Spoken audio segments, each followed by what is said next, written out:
What's going on, guys? Things that don't suck. Rich and Tony bringing another video review. So we're going to be talking about the latest episode of Dexter entitled Talk to the Hand. Yeah, I'm not too happy with how the season's panning out. I really feel like the writers just take the characters wherever they want them to go and push the story wherever they think it should go without really taking into account like how the fans feel about these characters and how the fans think things should play out. Yeah, I was really anticipating this season, especially with the inclusion of Edward James Olmos, Colin Hanks, and Mos Def. But especially with the first few episodes as well, I thought it started off strongly, at least in my opinion. But it's definitely faded, and especially with the Geller's character being killed off, Mos Def. I thought Mos Def might help Dexter take on Edward James Olmos. So I don't know.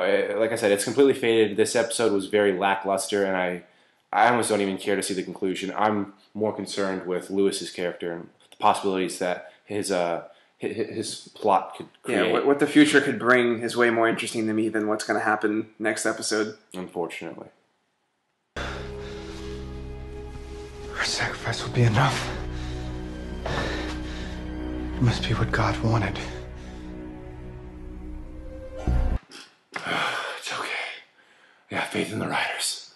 Yeah, so we're very confused as to what's going on with Travis's character. First, he's introduced as a good guy who's being manipulated by Faith and Geller. Then you discover Geller's been dead, and he's his dark passenger. Then he fights with his dark passenger, and you think he's going to go back to being a good guy, but now he's more evil than ever? Yeah, it's these incongruencies that we're really having a problem with. It seems like the writers are just twisting and manipulating the plot to really just push the story forward, and it doesn't make sense. But speaking of incongruencies, Dexter's kind of been out of whack, not himself, the entire season. Whether he's off escapading with his brother as his dark passenger, or really just making these amateurish mistakes that keep just getting him in trouble. Yeah, and on a side note, I'm a little bit tired of Dexter's ridiculous, you don't say monologues. I understand that you were videotaping yourself with a slice of life in the background so that Travis will find you. I don't need Michael C. Hall's sultry voice to enlighten me. And then we have to talk about Deborah. Her situation with Dexter and this new possible love romance is just ugh.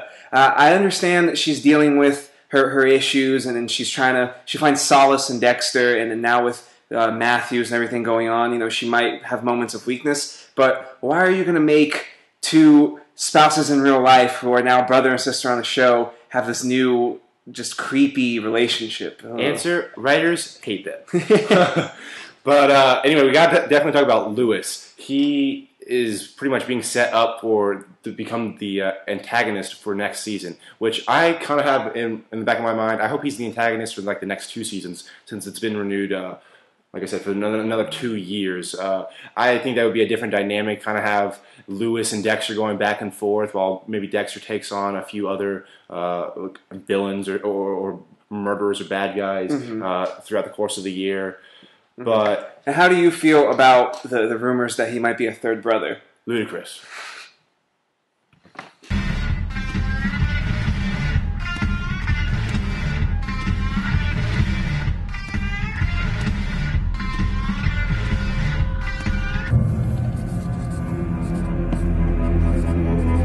So overall, I'm just disappointed with this season in general. It was such a promising start with double killings and cool side stories. It's unfortunate that I now just find myself wanting the finale to be over and for them to try again next year. Yeah, the mystique of the show was gone as soon as Geller's character got blown out the window, or Mos Def got killed off by some Mexican. But we give this episode a 6 out of 10. But before we close, who else wants LaGuardia to fucking die? I mean, that bitch has got to go. Seriously. Yeah, it's about time to get rid of her. If you liked the video, make sure to click that like button and check out our site at thingsthatdon'tsuck.info. Thanks. See ya.